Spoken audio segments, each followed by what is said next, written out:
Hi, gang, it's Adam. And Patrick. Coming up on today's episode, we check in with former GDTD guests in part 2 of our feature segment, Geis Do the Distance.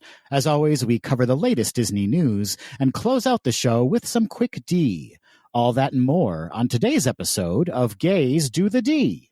To all who come to this happy place, welcome.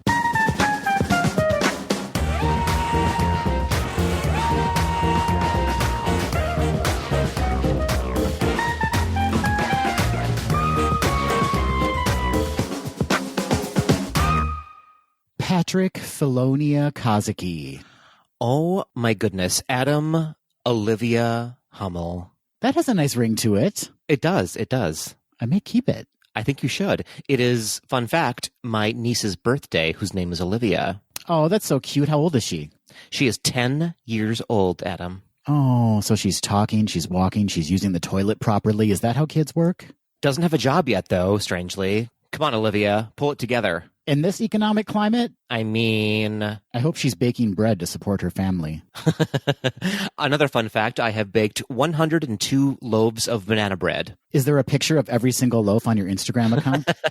There's not yet. What are you doing? That's the kind of quality social media content people are starving for in this day and age. It's true, and they're not starving now because there are 102 loaves of banana bread out there. I don't get it. Who's not starving? Well, me, clearly. Okay.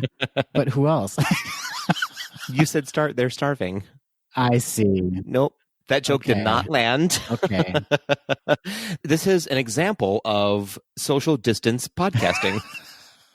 Quality. Yeah. Exceptional social distance podcasting. Jokes do not land on social distance podcasting. Do any of our jokes really land, though? Maybe 1 in 10. That's a stretch. That's a big swing. Well, speaking of social distance podcasting, we are still recording via Zencastr. So you'll probably hear some technical issues or just some very awkward conversation between the two of us. And that's just what it's like now to record a podcast miles apart in the time of quarantina. I love that we can blame Zencastr for basically anything now. That's a good point. I think after the pandemic, we should just keep recording via Zencastr, or at least say that we are, so that if any awkward issues come up, we're just like, oh, Zencastr. That's a great idea, mostly because you never have to come to my house. Or would I? Are you outside right now? What if there was a knock at your door? I hear you have banana bread here. Someone told me there would be banana bread.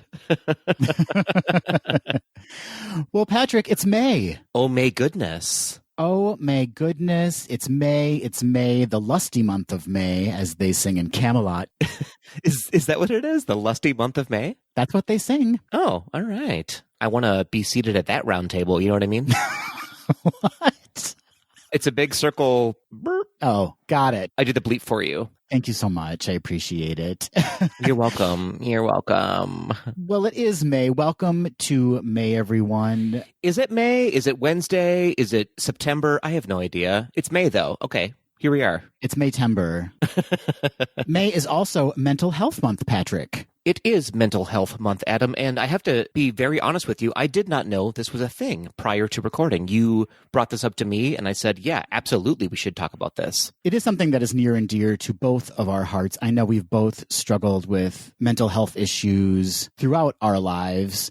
Over a decade ago, I was actually diagnosed with a chronic depression called dysthymia, which is just kind of like this low-grade depression that just sticks with you all the time and can sometimes veer into full-blown depression, or sometimes it can kind of dissipate. It's just kind of like living in a fog every single day of your life. So it's something that I've kind of learned to live with and cope with, but I know there's people out there who have very serious mental health issues. And at this time of isolation and quarantine, I can only imagine how that kind of exacerbates people's issues. 100%. Full transparency. I also have like a mild case of depression, and also I deal with anxiety on the regular. And it has been definitely exacerbated over the past few weeks. And I think it's important that we talk about it. Absolutely. For anyone who doesn't live with any kind of mental illness, now is the perfect time for you to reach out to your family and friends who may be going through a rough time, Or if you are living with mental illness and having a more difficult time, there are resources available to you. The National Alliance on Mental Illness has a website, which you can find at nami.org. And it has an incredible amount of information on it and links to resources should you need them. Well, I'm going to pause recording, Adam, and log into that website now. That's a great idea. It's chock full of information that anyone can use. And Tweedledees, just know that we are here for you also. 100%. All kidding aside, it is definitely something that we should be talking about. We should be talking to each other about, and we should be facing together, right? Yes, sir. As the great Gia Gunn said, absolutely. Absolutely. Well, speaking of reaching out, Adam, we have some Tweedledee feedback to talk about. As you may remember, last week we reached out to some of our past guests on Geis to the D, and we asked them how they're experiencing life at home and how they're keeping the Disney magic alive during quarantine. And we had some Tweedledees respond with how they're keeping the Disney magic alive at home. So Dana wrote back to us, who is on Instagram at Dana Marie G, saying, I've been keeping the magic alive by putting recordings of the resort's WDW Today channel on our TV via YouTube. It is comforting as it reminds me of being in my room getting ready for a day at the parks. I love that. That is so delightful. I love that idea. What a great way to kind of get pumped up for the day, even if you're staying inside all day. It's true. It's true. We also heard from Derek, who you can find on Instagram at Sing It Patrick. Boy who has everything. Oh, those chops. Those chops, I can't compete. Derek says, that was such a wonderful episode. I've been keeping the magic alive by spending a lot of my quarantine painting a scene from Beauty and the Beast. Patrick's portrait is next, don't worry. Having the energy, time, and creative capacity to paint again has been a real silver lining to all of this weirdness, as Becca at Disney Kitty so accurately described it in last week's episode. Thanks for the distraction. Love you guys. XO. I need a photo of that painting immediately. Yes, we need to see that painting when you're done, Derek. Also, Patrick, how do you feel? He's decided to shoot Disney first and focus on you later. That feels right, Adam. That feels correct. In math, that would be the correct order of operations. I don't understand math, Patrick. Well, Derek, if you need me to pose for that portrait, I have nothing but time on my hands. Yes, head to onlyfans.com/Disney Shorty, and there you'll find Patrick waiting in an empty room, just waiting, nude. With no other guests, obviously. Well, thank you to both Dana and Derek for your feedback on last week's episode. Well, speaking of nude celebrations, Adam, we have some very erotic movies to talk about for our anniversaries. Oh my gosh, this took a turn and I'm into it. I turned it right around. So let's start with the oldest one, as per usual, turning 10 years old and making me feel very old, released on May 7th, 2010, Iron Man 2. Oh yeah, this movie happened. I would not describe this as a fan favorite. No, this is the one with Mickey Rourke, right? Yes, and that electric whip. Yeah, he's got those laser whips. Yeah. Which, that's kind of erotic, I guess. I don't know. No, there's definitely a group that's into that, for sure. Electric whips? Well, as Rihanna once said, whips and chains excite me. She did say that. She didn't say electric whips, though. She meant it. It was implied. Of course, it was implied. Why didn't I hear that? Moving on, turning 9 years old, released on May 6th, 2011, Thor. Thor, Chris Hemsworth. I mean, at his most jacked, I would say. Like, he was very large in that movie and very blonde. There was a wig and there was some eyebrow dye happening. Yes, jacked is the correct term for him and everyone watching him. You know what I mean? Oh, Thor. I actually really loved that movie, and the music in that movie is fantastic as well. It's very true. So moving on, turning 8 years old, released on May 4th, 2012, Marvel's The Avengers. So May belongs to Marvel. Have we just... It's true. Have we just keyed into that? Like, Marvel owns May. They should call it Mayville. Am I right? Oh, dear. Oh, dear. Fun fact, the majority of all Marvel movies were released in the month of May. It makes sense, though, right? It's like the beginning of summer, blockbusters. People just want to go to the theater. I'm starting to cry because we can't do that right now. But yeah, it's a very exciting time when people want to kind of embrace the warmer weather by ducking into a completely dark and air-conditioned theater. Yes, they also want to embrace Chris Hemsworth. Can you imagine the kind of hugs he gives? Well, hold on to that thought, because turning 4 years old, released on May 6th, 2016, Captain America: Civil War. It's America's ass. And my name is America. Can you imagine the kind of hug sandwich Chris Hemsworth and Chris Evans could give you? I'm imagining it right now, and I may need to turn off Zoom for this. Yeah, we need to stop recording. Jacked indeed. Well, last but not least, Adam, turning 3 years old, released on May 5th, 2017, Guardians of the Galaxy Volume 2. So we've got Chris, and Chris. We've covered all the Chris's in the Marvel Universe now. Yes, it's the holy trinity of Chris's. Can you imagine the kind of hug sandwich that Chris Hemsworth, Chris Evans, and Chris Pratt could give you? Who's the meat in that sandwich, Adam? Preferably me. Oh, dear. Oh, dear. Yeah, me. I'm the meat. It's more of a hot dog from Casey's Corner than a sandwich, wouldn't you say? Corn dog. They are the breading, and then I am the hot dog in the middle of them. Did you say corn dog?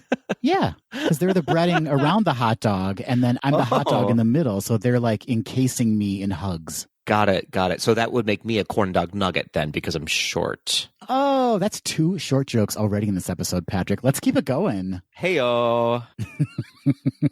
So happy anniversary, and I will be celebrating you all day long to these Marvel's movies. Marvel's The Avengers, Guardians of the Galaxy Volume 2, Thor, Captain America, Civil War, and Iron Man Part 2. Before we head into the news, Patrick, we just want to give all our Tweedledees a reminder that Crooked Media has established the Coronavirus Relief Fund, and we've established a link to the Coronavirus Relief Fund on our website, so you can learn more about the Coronavirus Relief Fund by visiting GazeToTheD.com and clicking on the tab at the top of the screen. They've now raised $1.9 million, Patrick, so they're just careening towards that $2 million mark.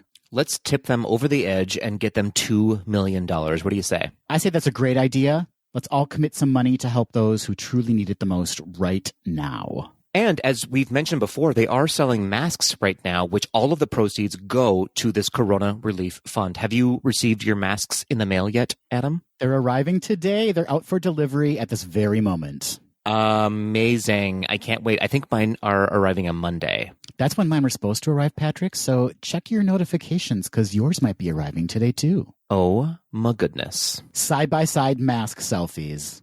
We should absolutely do that. And maybe wear your mask in your OnlyFans room.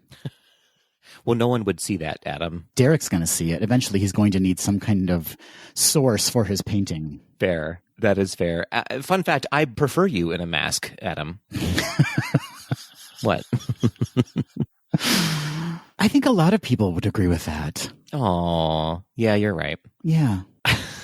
Well, Adam, what do you say we spill the quarantine and head into news and rumors? Yeah, let's do it.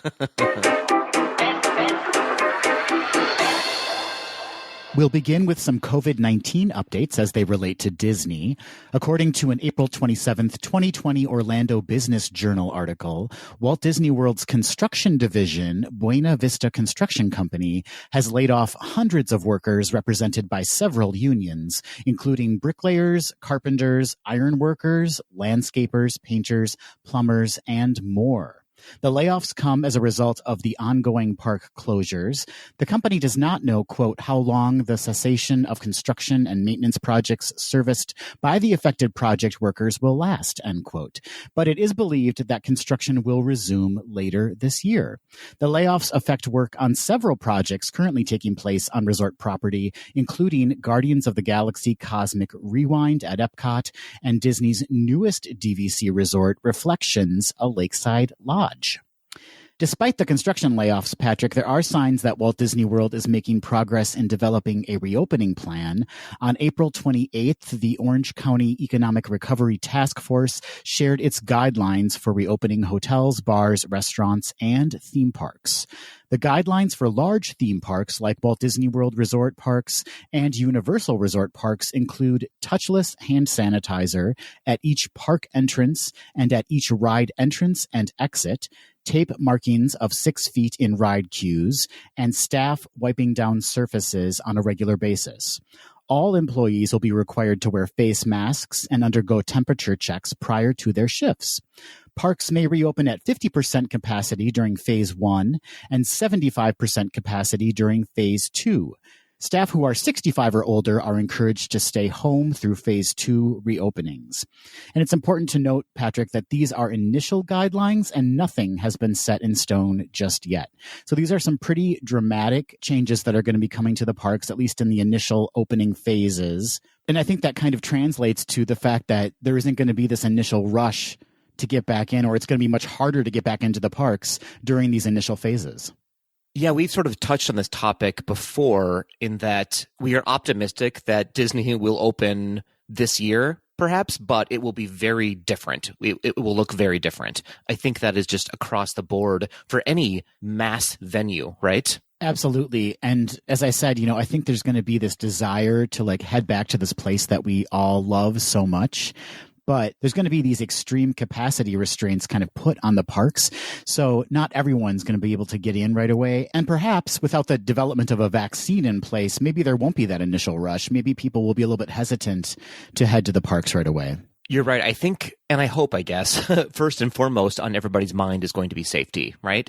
Entertainment is going to be a need coming out of all of this, but safety is going to be a necessity. Safety first, always. Moving on, Disney Cruise Line continues to remove sailings from its 2020 schedule.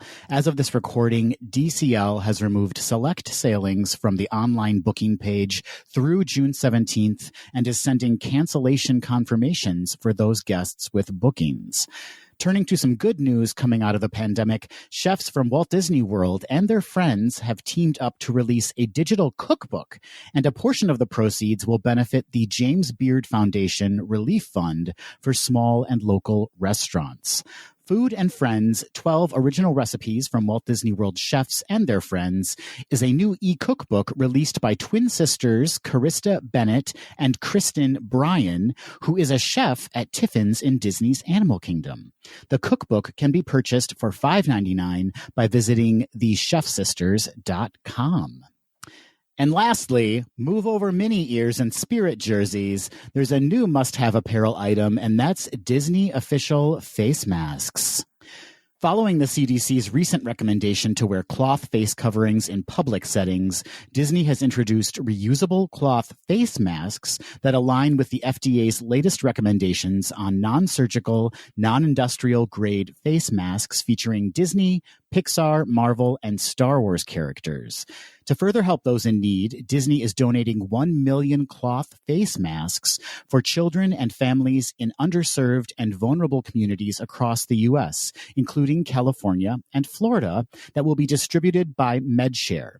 Disney will also donate all profits from the sales in the U.S. of Disney's cloth face masks to MedShare, up to $1 million, now through September 30th, 2020. The cloth face masks are available for pre-order on shopdisney.com for $19.99 for a 4-pack and are available in small, medium, and large sizes. Disney expects the masks to ship by June 15th, 2020. I think a lot of people saw this coming, Patrick. Disney-branded face masks. Disney mask for mask. Mask for mask, but with the proceeds going to a great cause. Absolutely. Did you purchase your masks yet, Adam? I didn't. I don't know if I'm going to go with a Disney brand. I think I'm going to stay neutral in my mask looks. I did purchase mine, but there were some unsettling ones. Like the faces kind of creep me out. Yes, there was like a Winnie the Pooh nose mask. There was a Marie from Aristocats mask. There was a Mickey Mouse mask. I went for the Mickey Mouse collection, which features just sort of like the general outlines of Mickey Mouse and Minnie Mouse. I prefer to stay mask versatile. mask versatile, so you will venture outside of the Disney brand for your masks. Absolutely. Here's what I'm hoping. Wearing a Disney mask at home will prevent me from shoveling all of the food in my mouth that I've been eating lately. That's brilliant. It's a restraint system. It's kind of like that Hannibal Lecter mouth guard. Nothing can go in. That is exactly what it is like. This May 4th, good luck maintaining a relationship with any Star Wars fans in your life. Star Wars fans around the world are on their galaxy's edge, Adam, in anticipation for the huge assortment of content and merch heading their way. They're galaxy edging. They are galaxy edging. Oh dear. First up, Star Wars, The Rise of Skywalker will hit Disney Plus a full 2 months ahead of schedule. Also, the grand finale of Season 7 of Star Wars The Clone Wars will be available on that date, as well as Disney Gallery The Mandalorian, a behind-the-scenes documentary on the making of The Mandalorian.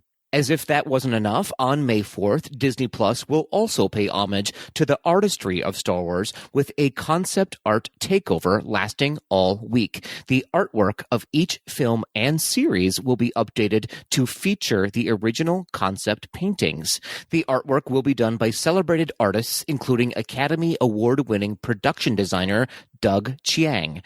Additionally, on the Disney Plus home screen, the Star Wars tile will be updated with new animation honoring the Star Wars signature hyperspace jump.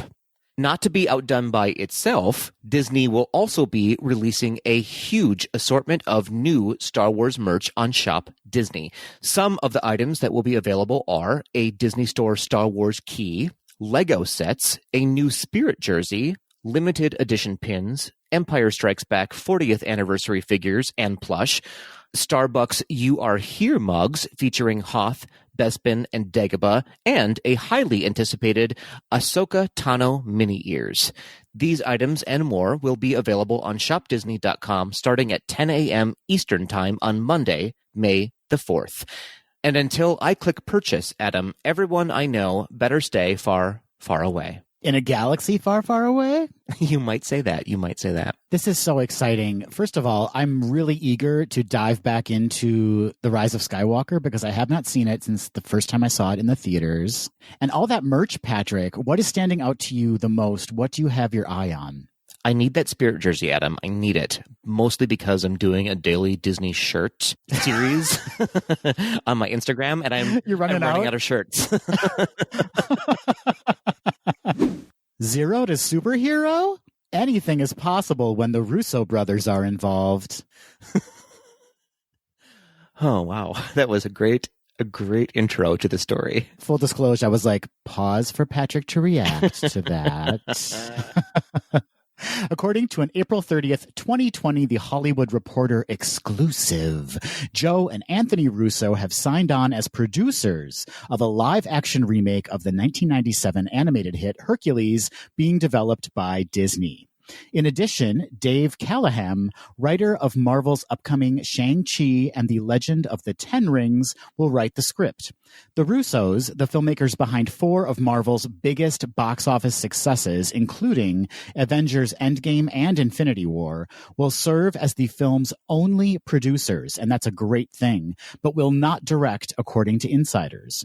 The Hollywood Reporter notes, quote, there have been casting rumors in recent weeks, partially spurred on by Ariana Grande's performance of the movies I Won't Say I'm in Love during the Disney Family Sing-Along, which engendered a petition on change.org for her to play Megara, the female lead. Idris Elba and Ryan Gosling's names have also been floated by enthusiasts, but in reality, the project is far from the casting stage. It is unclear what the new take on Hercules will be, or if it will even keep the musical numbers, end quote.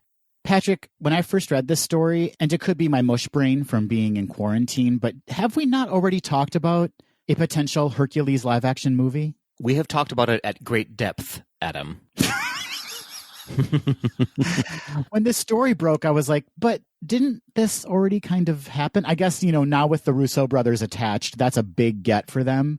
And having Dave Callaham on board, too, is just such a win for this movie. Yes, I think it all started with the stage adaptation of Hercules that happened earlier in 2019. Okay, so I'm not going insane. You're not going insane. I think more importantly, who are playing the muses? Oh, Patrick, there has been such speculation online, as you can imagine.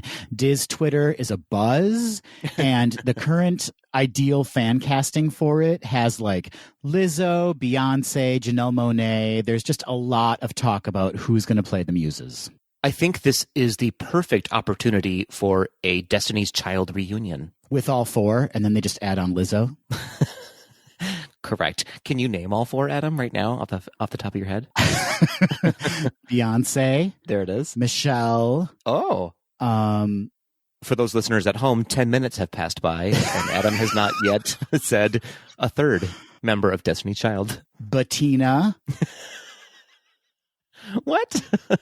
And the fourth one was Jane. Jane Fonda was a member of Destiny's Child. She looks fantastic. She does. Good for her. Kelly. There you go. You did it. That's only 3, though. Wasn't there one that was originally in the group that they got rid of and then Michelle came in to replace her? Yes, it's very the Supremes. It's very the Supremes. Maybe they just grab one of the Salt and Pepper girls to throw in there, too. Oh, my goodness. Oh, my goodness. A rapping muse? Yes, please. Yes, please. That was anything but amusing. Hey-oh.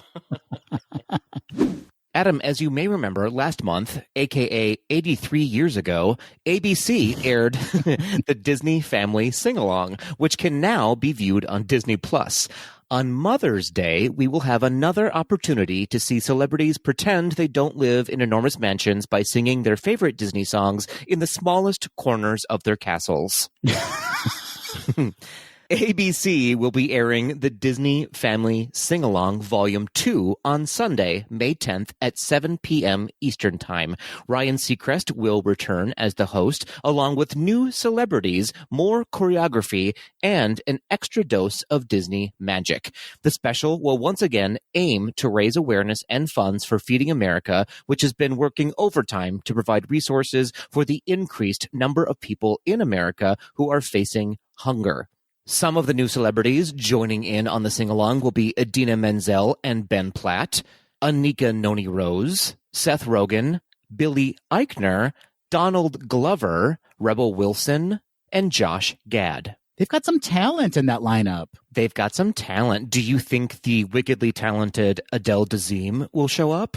Patrick, that is my dream. I feel like that has not fully been addressed, and I think enough time has passed now that we can return to making jokes about that. So I would love it if when Idina Menzel was performing, the little chyron that came up at the bottom of the screen said Adele Dazeem and Ben Platt.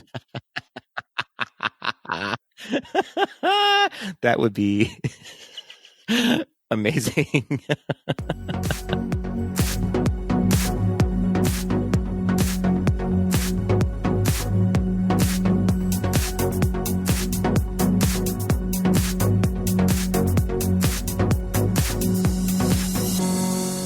Patrick.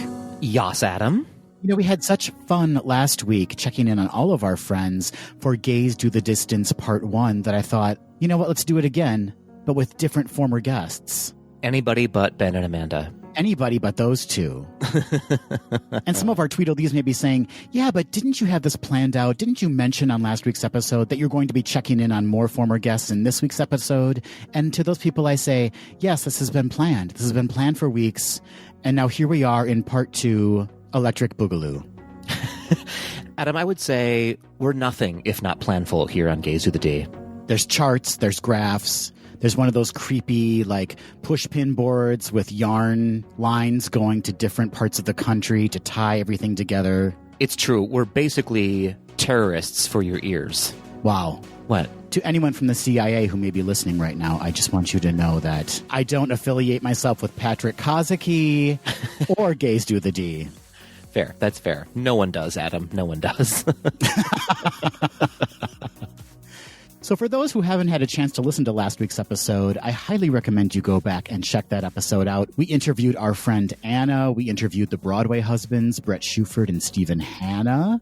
We interviewed Becca, aka Disney Kitty, on YouTube, and we interviewed Amanda and Ben. I have to say, listening back to that episode made me a little bit emotional, Adam, because it felt like they were all sort of sitting with us in the room. Same, Patrick, same. I got a little emotional listening to it, too. But then I looked over to my left, and it was just my enormous plush of Olaf, and not Becca or Ben or Amanda or Anna or the Broadway husbands. So then you printed out their faces and pinned it to Olaf, and suddenly you've got a quarantine buddy. Yep, not creepy at all. Not creepy at all.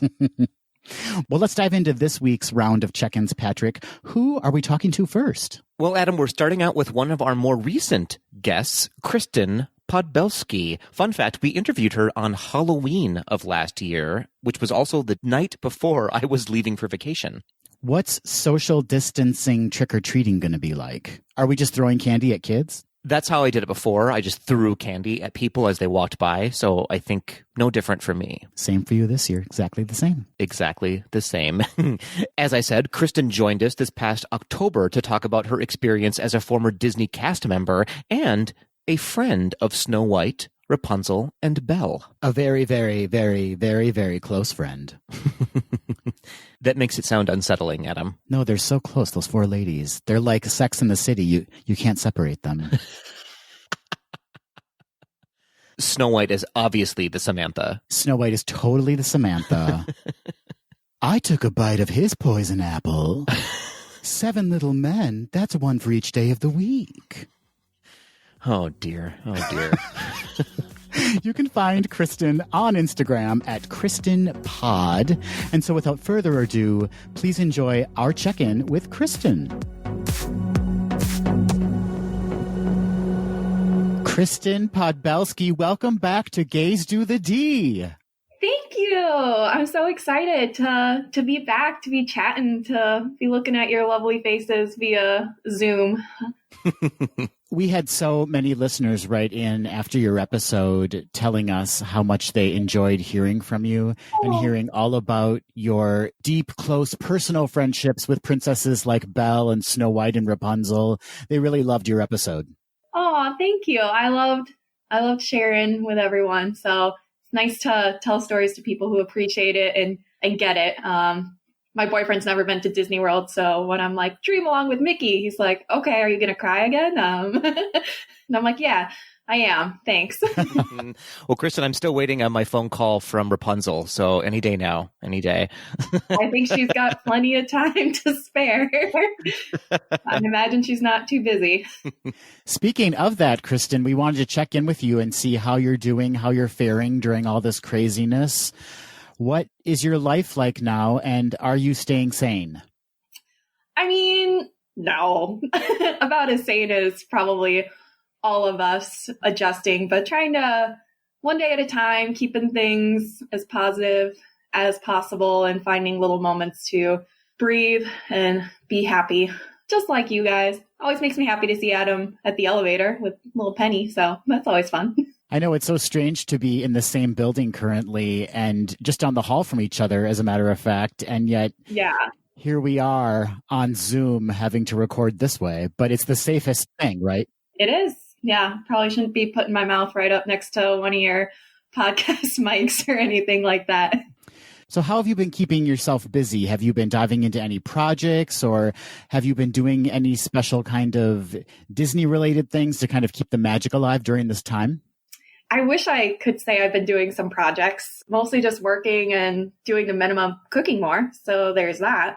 Actually, it was fun. My family started we have a weekly virtual Zoom happy hour, and we decided to theme each week. And so our first week, the theme was Disney's Wilderness Lodge. That's our favorite resort. It just feels like home to us. So we had the area music going on in the background, all our kind of decor and knickknacks and T-shirts that we have from there. We were all wearing them. Up on the TV, we had, the people who put up like an hour-long just video of the Wilderness Lodge courtyard. And before this, I was like, why? Now I'm like, thank you so much. Because I would really love to be at Geyser Point right now, waiting for the electrical water pageant to come by and sipping on a little beverage.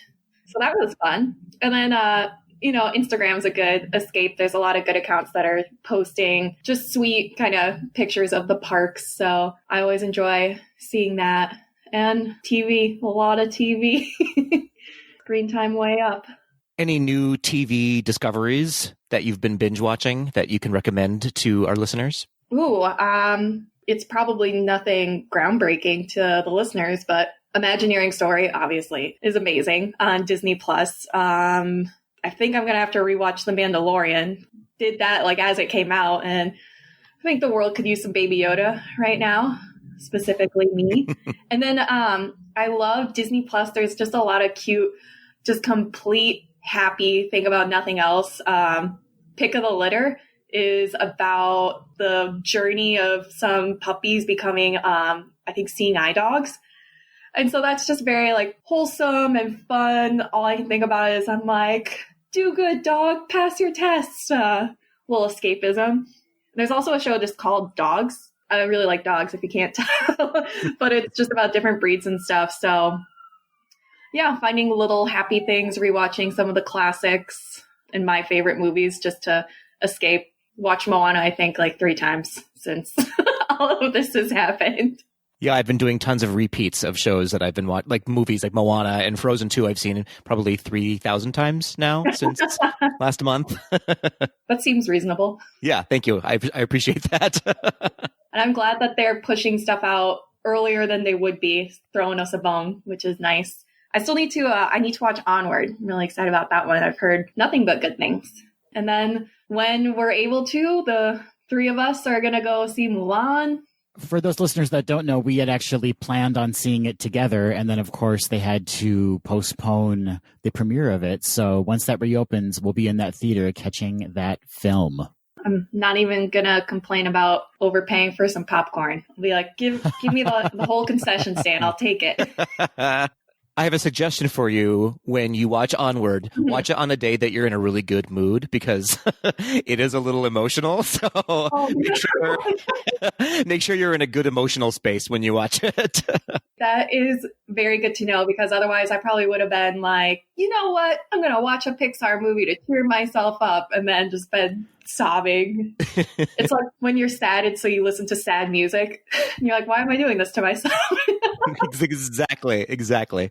But one of the great things about it, too, is that it's also uplifting. Like, the end message is so great that you do kind of leave feeling uplifted as opposed to just kind of laden by the emotions you experience during the film. All right. That's good. Great tip. And Tom Holland and Chris Pratt. Can't go wrong with those two, right? Exactly. Have you been able to reach out to any former cast members that you worked with during this time? Are you aware of any personal stories that are coming out of Walt Disney World? Yeah, a few of my friends, obviously furloughed right now. One of my good friends is a PhotoPass photographer, so he's just at home, kind of same mindset as me of one day at a time. Can't wait to get back and try not to dwell too much on the big question mark of everything. I think I saw that they're closed at least until May 17th, someone said.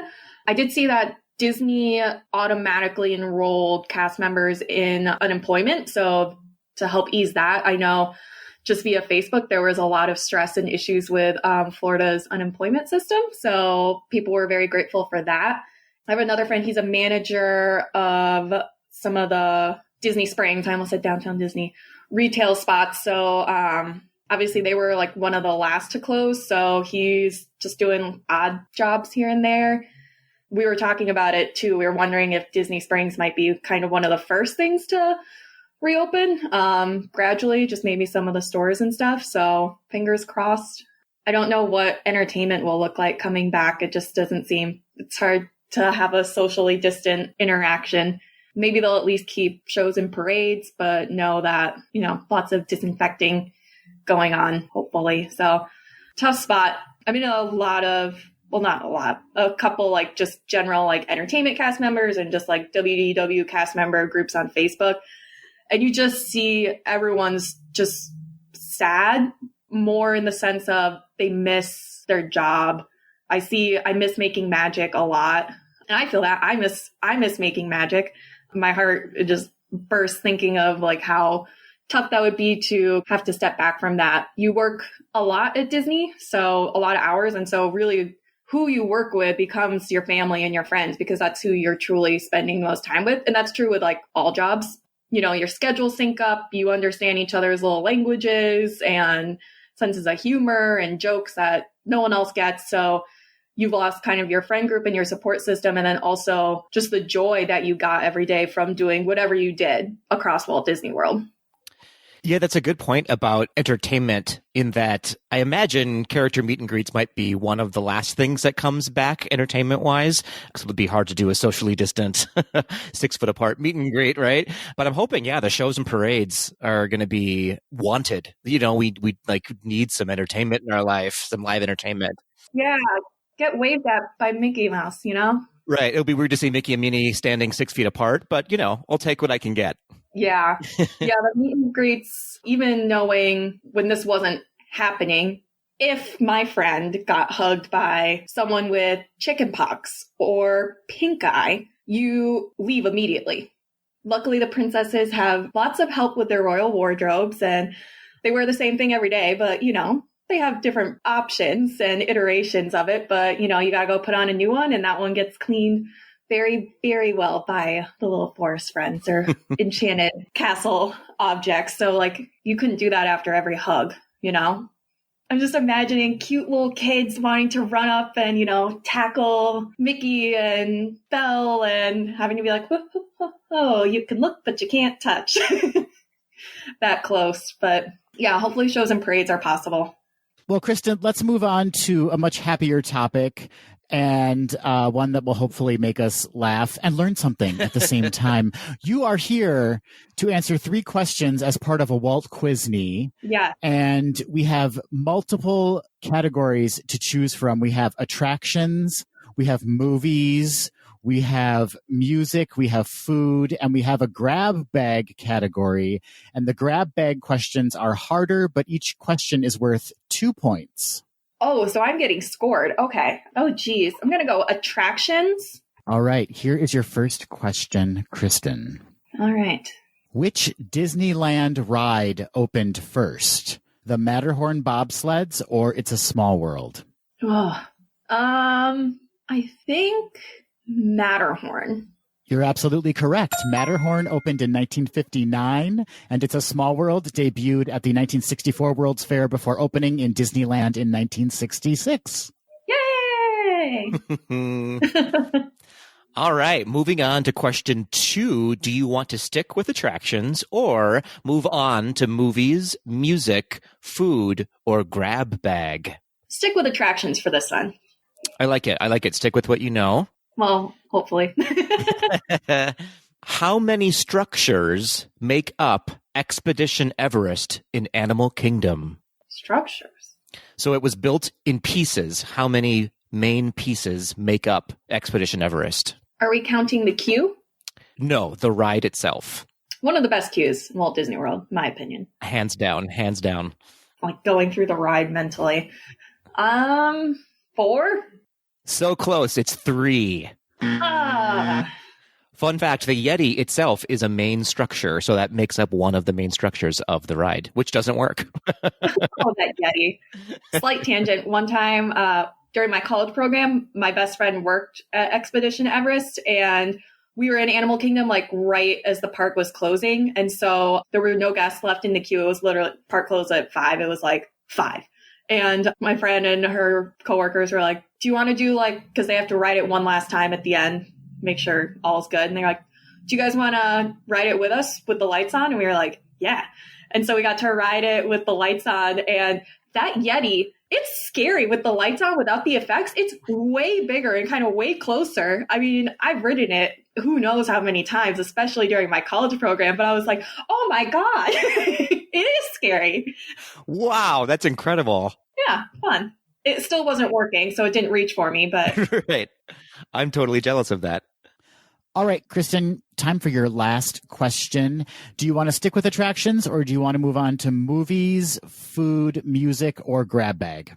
Oh, heck, let's stick with attractions. Let's just round it out. All right. Which classic Disney star has a carousel horse dedicated to them on King Arthur Carousel in Disneyland? Oh, I really don't know. I'm going to guess Julie Andrews. That's correct. Oh, okay. Yay. That means, Kristen, you walk away from our Walt Quizney with 2 whole points. Feels great. Good. Congratulations. Thank you. Thank you so much. Well, Kristen, thank you so much for A, playing our game, and B, just taking some time out of your evening to sit and chat with us. It's so lovely to see you and talk with you again. We've missed you, and you were quite the fan favorite when you came on. Aw, shucks, y'all. And most importantly, we're just so happy to see that you're doing well. You seem very happy, you're healthy, you're staying busy, and that's very important to us. So we're glad to see that. Yeah, same to you too as well. Can't wait to do this again sometime, hopefully in person. Otherwise, this was fun too. We'll be sure to see you at Mulan, hopefully very soon. Fingers crossed. Well, thanks, guys. Thanks, everyone. Next up, we have Matt Long. Matt originally appeared on Gaze Do the D in episode 54. And we, in turn, appeared on his travel podcast, Explore the World with Matt Long, in episode 31. It was a tradesies. It was a swapsies. So Matt is an award-winning travel writer, photographer, and podcaster. As you said, Adam, he joined us on episode 54 last September to talk about his travel experiences and specifically his love for traveling to Disneyland. You can learn more about Matt and his travel experiences by visiting his website, landlopers.com. And you can also find him on Instagram, Facebook, and Twitter at Landlopers. And stay tuned, Tweedledees, because we are currently in the talks to be on his podcast yet again in the near future. He just has to talk to my agent, who is also my dog, Ella. I heard she can be quite rough with the contracts. Wow, that was a joke that you just made. I'm not super proud of it, Patrick, but it happened. It's true. You are barking up the wrong tree with that joke, Adam. Okay. Oh, dear. Oh, dear. Let's just get into this interview with Matt Long. Matt Long, welcome back to the podcast. Hey, guys. Thanks for having me. I appreciate it. Thank you for being here. We really appreciate you taking some time out of your day to chat with us on the podcast. How are you, my friend?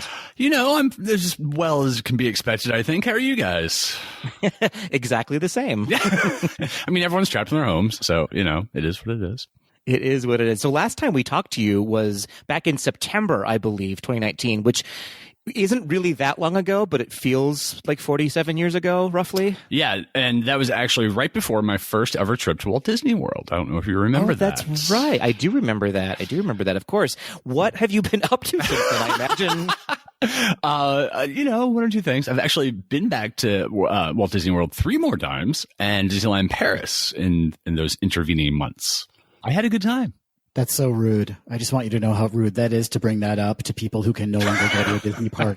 But it's good. And our big question was because I love Disneyland, you know, whether or not I'd like Disney World. And they're very different, but yeah, I think I can safely say I like it. Most of it. Just not Epcot, right, Matt? Yeah, I mean, it's fine. You know, it's fine. It needs some tender loving care, which it's getting. And, you know, I like parts of it. I like Orange Bird. I have a lot of Orange Bird stuff now. I really wanted that Orange Bird sipper. Oh, I have 2. And You have 2. And I have the Orange Bird Hawaiian shirt.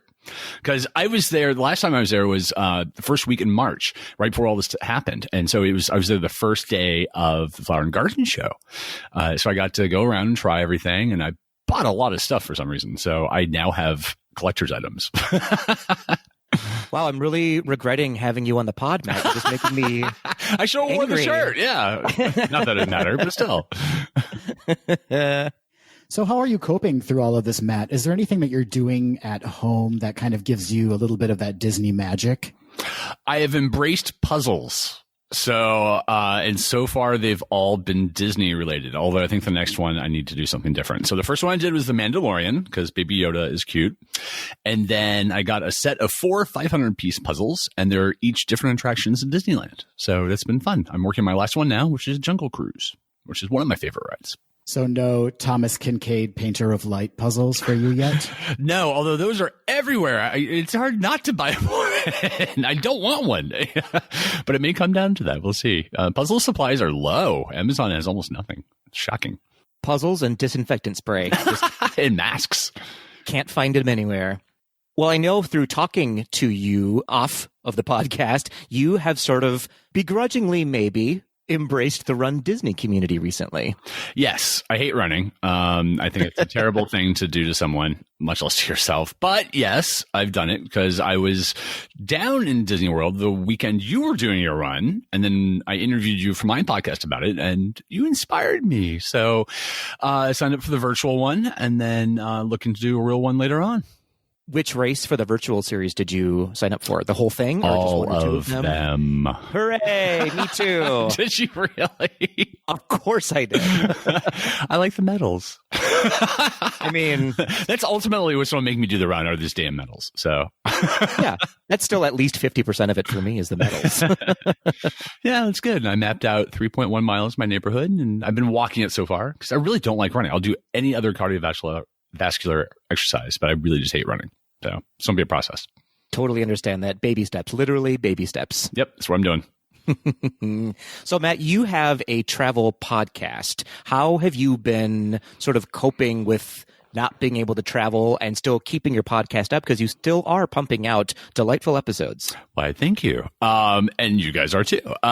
It's ebbed and flowed. You know, I was kind of depressed for a couple of weeks. So I think I skipped a week. I just couldn't bear to deal with it. But Explore the World Travel Podcast is back on a weekly production schedule. The first few, I was talking about the crisis because I thought it'd be tone deaf not to. So we talked about what this could mean for the future travel, virtual travel opportunities, because there are a lot of things online now that destinations and museums have opened up for people to experience, which is awesome and just wonderful resources and a nice way to spend the time. Or if you have kids, something good for them to do, I would imagine. And now I'm just doing normal episodes again. You know, I have a little disclaimer, in the beginning that says, I know what's going on. I'm not an idiot, but at some point we'll be able to travel again. So here's something lighthearted for an hour and just enjoy it and don't complain. And that's been good so far. And don't complain. Well, I mean, people on Twitter gave me some attitude about posting things, It is what it is. We can't talk about COVID-19 24/7. It's too much. We need to talk about something else. I totally agree with that. And I, for one, am liking the episodes about traveling because it's just sort of something to dream about and to look forward to, So I appreciate it on that level. Well, thank you. And, I think in how we're not talking about this is well spent. Mental health is an issue that not enough people are talking about during all this. And it's a crisis point, and it is already for a lot of people, be it just from being stuck in the house or people with addiction issues or you name it. It's a whole lot of things going on. So if we can for an hour just escape and be happy, I don't see a problem with that. That's what Adam and I tried to do for this podcast, but we are not happy while we do it, that's for sure. Oh, well, you should be happier. I don't know. Just kidding. More cocktails? I don't know. Yeah, for sure. All right, Matt. Well, we have a little quiz for you to take, a Disney-themed quiz featuring different categories of questions. We'll be giving you 3 different questions, but you get to choose the categories from which those questions come from. We have attractions, movies, music, food, and a grab bag category where each question is worth 2 points, although those questions are much harder, just so you know. Ooh. So what category would you like to start with, Matt? Grab bag. I'm competitive. Bold. Let's do it. That is a very bold move. All right, Matt, here is your grab bag question. To the nearest decade, how many years would it take you to get through the amount of laundry Disney World does in a single day? 40. It's actually 52. Oh no! So it's off by 2. Oh, that was really close, though. That was very, very close. I should get 1 point. We'll consider it. All right. Question number 2. Do you want to stick with grab bag or do you want to move on to attractions, movies, music, or food? Let's do attractions. All right. Attractions it is. When it was open, the Great Movie Ride housed half of the airplane from Casablanca. In what other current Disney World attraction can the other half of this airplane be found? I don't know. I don't. What is it? Care to venture a guess? I probably should. It doesn't make for a good podcast. Unless it's a display for Soren, I don't know. Are you going with Soren as your answer? Yeah, it doesn't make a lot of sense to me, but sure. The answer is the Jungle Cruise. I thought Soren was a great anser, though. Thank you. Patrick laughed at me. Thank you, Adam. I did laugh at you, and I stand by my laughter. I knew it wasn't right. I didn't know. You pressured me into it. All right, Matt. Well, depending on how we're feeling when we edit this, you either have a point or maybe a quarter of a point. It's just not going well. What category would you like for your final category? You can stick with attractions, go with movies, music, food, or go back to that grab bag for 2 points. I think I want to do food, but we had to go with grab bag to get the points. So grab bag is my final answer. I appreciate the strategy behind this. Thank you. For 2 points, who was the actor that received the first Golden Globe nomination for voicing a character in a Disney animated film? Tom Hanks. That's a really good guess, but it was actually Robin Williams for the genie. I'm smarter than this. I want that on record. Those are really tough questions. Those are really, really tough questions, Matt. They were. I've hung out with you, Matt, and I beg to differ. I don't know. Oh, you're so kind. I'm so glad. I know. Well, thanks for playing our game, Matt. And thank you again so much for being on the podcast. We are so glad that you are doing well. You seem to be healthy. You seem to be happy, at least right now you do. Who can say 5 minutes from now? Exactly. You're pissed off. But we really appreciate you. And we're so glad that you're continuing with your podcast. And we can't wait to have you on for an extended episode soon. Absolutely. And thank you guys. And absolutely, I'd love to extend the offer back to you as well. Next up, Adam, we had the privilege of checking in on our quote-unquote friends, Paul and Bart. Depends on the day. Depends on the day. Paul and Bart are our most recent guests. They joined us on episode 80, and they talked all about their honeymoon to Walt Disney World. Well, not all about, because that would be scandalous, but... Yeah, they didn't give us all of the details, but enough to make us unsettled. You're right, though. Paul and Bart were our most recent guests. In fact, they were the last guests we had when we were all in the same room together. 6 feet apart in the same room. 6 feet apart. As you said, they gave us a recap of their most recent trip to Disney for a long-awaited honeymoon. Listeners may also remember that Paul was on the pod for episode 14 way back in December 2018 to give his review of the book Walt Disney's Disneyland. And, Adam, you replaced me with him as a co-host of Geis Do the D when I was out of town in February 2019 for episode 22. And every day since, I regret not keeping him on as my co-host. It's been a real mistake. A real mistake.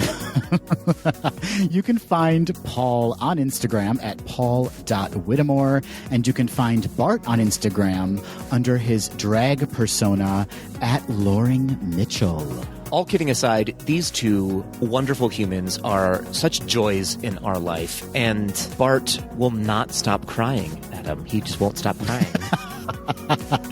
That is one thing I truly love about Bart, is that he wears his emotions on his sleeve. Or Dolman's sleeve if he's in drag. Is Dolman's sleeve a thing? I think so. I think I've watched enough HSN, Patrick, to know that Dolman's sleeve is a thing. Come on, Calling Lopez. I see you. Wow, quarantine has really done a number on you, Adam. So please enjoy our interview with our quote-unquote friends, Paul and Bart. Paul and Bart, as I live and breathe, welcome back to the podcast. Thank you for having me. It's been so long. A month. Has it been a month? It's been over a month. No, it has been right about a month. How have your lives changed since you've been on the podcast? Are you celebrities now? You like there's silence? Yes. People have friended us on Facebook and the Instagram. On the Insta. And on my MySpace, somebody found me and they're like, "Hey, you were on that podcast." I'm like, "Why are you still on MySpace?" So, yeah. Are you allowed to say that on this podcast? We're going to find out. You're going to shut us down. Oh, you can't say. No. You can't? What? Oh. But you can say MySpace. Yeah. I thought it was MySpace. I have to bleep MySpace. No, I did go back and I did listen to, because I must have, I don't know, because I've been listening to the podcast, so I didn't hear where your one caller had called in and gave the feedback, like, she loved how we loved Disney and like growing up and all of that. So like Paul didn't know I was listening to it. I was listening to it on my headphones and I'm over there crying again. I'm like, nothing to see here. So it was kind of funny. My goal is going to be to make you cry on this episode as well. Oh, goody. Well, we've been only doing it for 2 minutes, so chances are. We have to drink of my cocktail quick, everybody, and then we'll get right to it. So, boys, we have to ask you, how are you doing, I guess? Obviously, we're all in isolation now, and this is sort of our check-in with all of our past guests. So we want to know how you're doing, how you're faring under isolation. What's going on with you guys? Pretty well, actually. I mean, all things considered, we're kind of settling into a new routine with this new normal. Yeah, we're both working from home, and fortunately, our work enables us to do that for the most part. Sometimes Bart has to go out and about into the world for parts of his work, but we're exercising caution as we can, and but we're managing pretty well. And like mentally, it's been okay. But it's nice that you guys are doing this, so we have a way to connect. I have to say we're very, very, very fortunate that we have jobs where we are able to work from home, and that our desks are kind of like a foot apart. But Paul does a lot of training, so I just keep quiet the best that I can. But yeah, we're just lucky. We're very lucky, and we know that we're lucky that we're able to do that.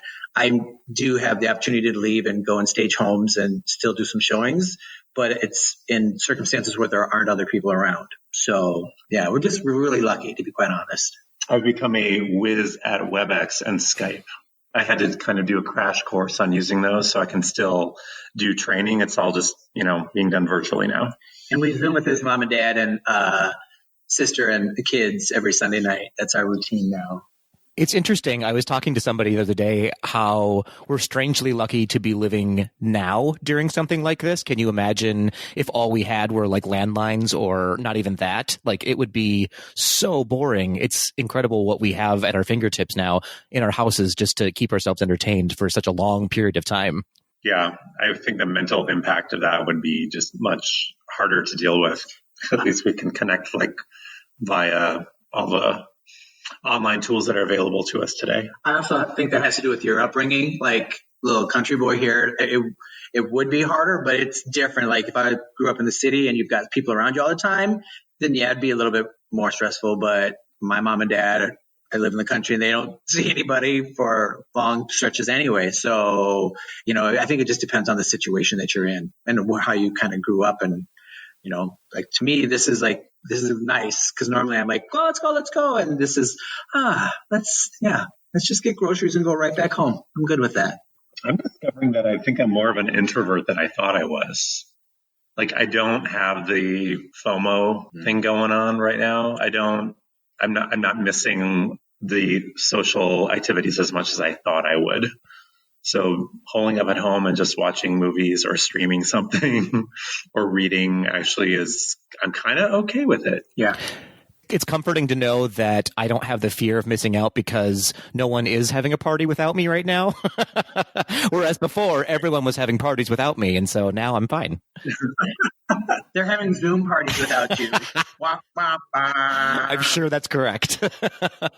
Always on the bright side, aren't I? Well, guys, since you're isolating, is there anything that you've been doing to pass the time other than working, of course? Are there any kind of fun little ways you've been grabbing a hold of that Disney magic and not letting go? What? We hate Disney. What are you talking about? Cut that part. You're wearing Disney shirts right now. So busted. And we watched, the first part of it, we did watch, was it the 7-part series of the Imagineering story? We watched that. 6 episodes, 6 episodes, something like that. Yeah, we watched all of those, and that was really interesting, of course. I go way back to my first trip to Disney World when I was like 6 or 7. My interest in Imagineering was kind of sparked then. So that was like just nirvana watching that show. What else have we watched? A lot of movies. I watched The Happiest Millionaire for the first time ever. Have you guys seen that one? I have, yeah. I have to say I don't love it. I didn't love it. I'd never seen it, but, I checked it out because I love me a good 60s big budget roadshow style flop musical. So that's right up my alley. But I didn't find back to the Disney one? Yeah. Oh my God, I stopped watching that 10 minutes into it. As soon as who's the actor? The dad. Fred McMurray. No. And I went to bed and I'm like, you play that when I go to bed. I wanted to like it so much, but I just... I'm sorry, that was... Yeah, I found very little to recommend it. The costumes were great. And I love Leslie Ann Warren. She was adorable. And can we talk about how gorgeous John Davidson was in this movie? Mm-hmm. I kind of how good looking he was back in the day. But yeah, I didn't really enjoy it. There weren't very many memorable songs for me. And trivia, it was the last live action movie that Walt Disney was personally involved in, which I didn't know. I didn't either. Thank God you told me that, Paul. But other than pins that, and needles. I didn't really love it, unfortunately, and I really wanted to. And then we've been listening to a lot of Disney-related playlists at home. So Spotify has countless out there. The Soarin' Q mix has been getting a lot of play around here lately. During work, yeah. We don't watch any TV. The only thing that's on is like the Spotify stuff. Although we watched all of the Pirates movies. We watched all the Pirates of the Caribbean movies again. Out of order, because importance. It was important to watch them out to last. And I was completely lost. I couldn't follow the plot whatsoever. And Raiders. Of the Lost Ark, all the Indiana Jones movies. Sorry. Well, Paul, I was going to actually ask you, you are known to be a big reader, a big Disney reader. Do you have any Disney book recommendations for our listeners? I do. So I just ordered 2 books. I've only received one, but it is the poster art of the Disney Parks book. Have you guys seen that one? I've seen it. I don't have my hands on it, but I really need to get that one. You described it to me. We were talking back and forth on text, and I am totally jealous of that book. It's beautiful. There's some really beautiful artwork from the posters throughout the years at the Disney parks. So another one right up my alley. And then the other one that I ordered, which I have not yet received, but that I'm eagerly awaiting, is the Disney Maps book. That one is the different park maps from all the different Disney parks around the world. So I'm looking forward to receiving that one. Giving it a gander. My God, you guys should get together and do brunch when this social distancing is over. And look just at all the maps. Or over the maps. That'd be so amazing to look at all the maps and plan stuff out when you go to Tokyo. Oh, and I will stay home. Thank you. Bart, it's good to know that isolation has not removed the from you. Oh, no, for sure. Never. That'll be the last thing that decays on my body after I die. I gotta be me. It will be prolapsed, though. It will be prolapsed. Speaking of, let's watch a video. Oh, never mind. Well, guys, we're so happy to hear that you're relatively sane and healthy, staying healthy and staying active and busy. And we need to, of course, move on to the most important portion of this check-in, and that is the Walt Quizney. I see what you did there.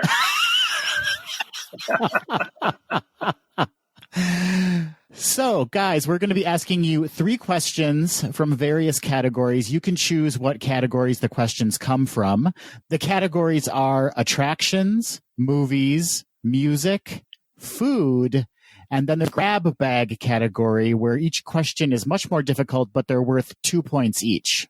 So what's the prize? Is there a prize? Respect? Your respect. Respect will never be earned on this podcast. Yeah, because Patrick has no Disney paraphernalia that he could give away at all. He has a pretty enviable pin collection. Pin. Oh, yes, I would love some pins too. So, guys, which category would you like your first question from? Let's do movies. Can we both team up on this one? Or yeah, that'd be great because then Paul can answer for both of us. Okay. You are working in tandem. Woo, Jesus. Your first question. In the film Who Framed Roger Rabbit, what does Judge Doom use to kill Toons? Dip. He uses dip. That's my final answer. That's correct. Is it like a chill dip? Is it like a ranch? French onion dip. French onion dip. I'm curious as more the dip. Do we have chips with that? Like, is it a supper time? It's top the tater. Yes, queen. Get it.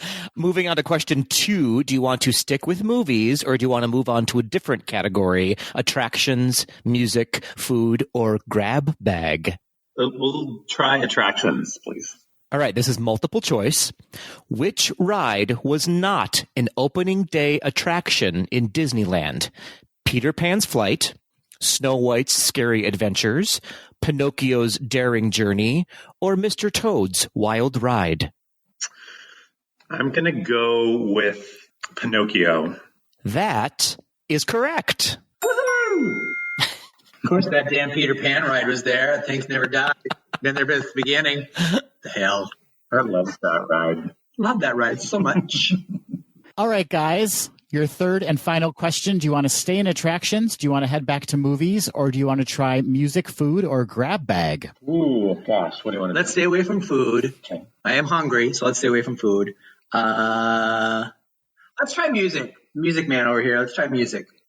What is the only Disney song to win the Grammy for Song of the Year? This is multiple choice. Circle of Life from The Lion King, You've Got a Friend in Me from Toy Story, A Whole New World from Aladdin, or Part of Your World from The Little Mermaid? I don't believe it's Part of Your World. I don't think it's the Circle of Life. Can we phone a friend? What was the second option? You Got a Friend in Me. Oh, You Got a Friend in Me or Whole New World. I think it's You Got a Friend in Me. I think Bart thinks it's the Toy Story song. I think it's A Whole New World. I might be wrong. Bart, we'll go with Bart's choice. Bart thinks it's You Got a Friend in Me. Sorry, Bart. It was actually A Whole New World from Aladdin.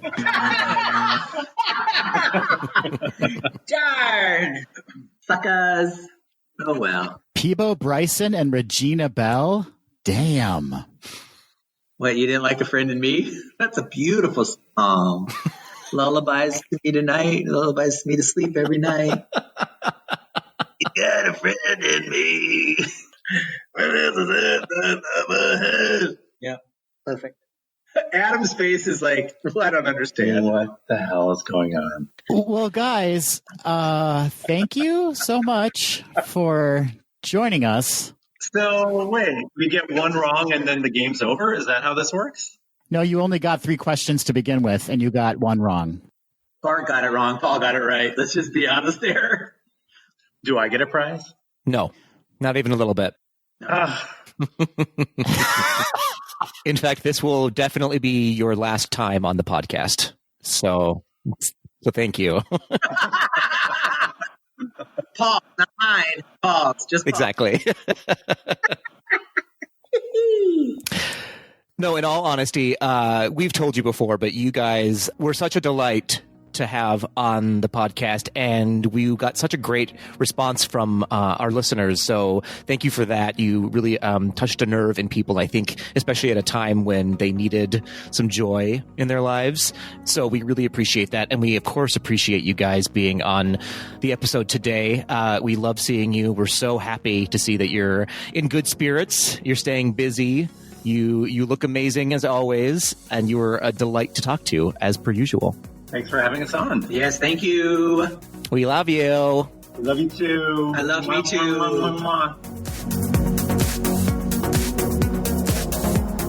Our next check-in is with Deke Sharon.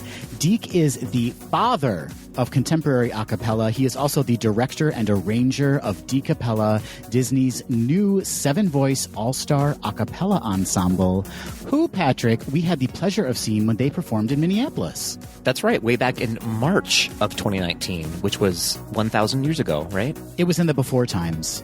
It was BC, before COVID. Before COVID, yeah, absolutely. Fun fact for those who don't know, Deke also was the arranger, on-site music director, and vocal producer for Pitch Perfect, Pitch Perfect 2, and Pitch Perfect 3. He's so talented. He's wildly talented. He's so wildly talented. Deke joined us for episode 27. You can learn more about everything he has going on at dekesharon.com, and you can find him on Facebook and Twitter at Deke Sharon. So, Aka, enjoy our interview with Deke Sharon. Deke Sharon, welcome back to Gays Do the D. Thank you, gentlemen. It is a pleasure to be back. We're so excited to have you here. It's been far too long. And what we want to do first off is just check in with you, make sure you're okay, that you're happy, that you're healthy, that you're safe. How have things been going for you during this crazy time in the world? Thank you. Well, I appreciate that. And I've been thinking of you guys. This whole quarantine and shelter in place thing started in San Francisco. We were the first to cross the line. And so, first of all, it's a beautiful city, and I was born and raised here. So I'm very perfectly happy to be here. But also, people are taking it very seriously. And we started out with twice as many cases as New York City. But with everybody sheltering in place right away, I'm checking the stats today. We've had only 20 deaths across the entire city. And we are the second densest city in America after New York City. So I feel blessed to be in a place that takes science seriously, listens to UCSF, and people really care about each other here. So we're all going to get through this together. That's so great to hear that things are looking well over there, or as well as can be expected. We're in Minnesota, of course, and we're doing pretty well. Our governor is, taking it seriously. We're all doing what we need to do and staying safe. So I'm glad to hear that is the same for you. As Adam said, it's been a while since we've heard from you. It's been about a year, in fact. I was just looking at the calendar, which seems crazy to me. How have you been doing? What have you been up to? I'm sure a lot has happened for you in a year. Give us a little rundown of what's going on with you now. Much has, and I have all these projects that we're gearing up and tons of international travel this year. I usually fly over 100,000 miles a year, well over. And this year, everything just disappeared. So in a way, it's kind of a blessing because I'm getting an opportunity to experience what retirement is going to be like, which I don't plan on retiring for several decades. But there's still some projects I'm working on. Straight No Chaser has a new album that I'm working with them on. And, of course, the lovely Dekapella, Disney's a cappella group. We have all kinds of fun things in the works. And we're planning their big next tour, which, believe it or not, was going to be starting in China this summer and then going to Japan and South Korea and traveling around before coming back. But that's not going to be happening, at least not the early parts of it. And we'll see once all of the regulations and travel bans and everything have been lifted, what's safe and when are people beginning to go back into theaters, because they had a lot of ticket pre-sales. They sold out something like a dozen shows in a huge 2,000-seat performing arts center in the middle of Tokyo all in 1 week. So, we're big in Japan, I guess is how I should end this.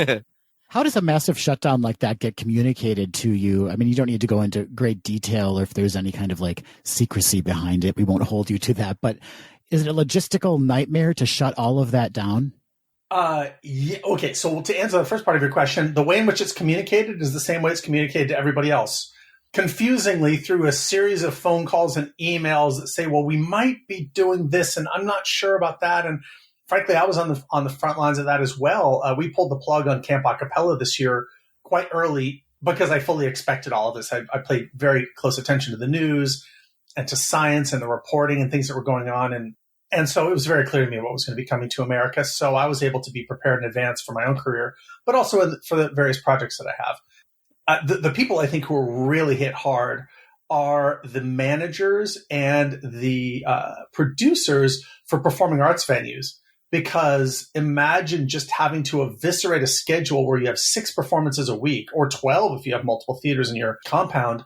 And these are acts coming for this. This is a dance troupe from Mexico, and then there's a Swedish violin quartet, and then there's an a cappella group coming from Asia or whatever. And all of these people have to be communicated and canceled, and the tickets refunded. And those are the people who I think really have had a very difficult month.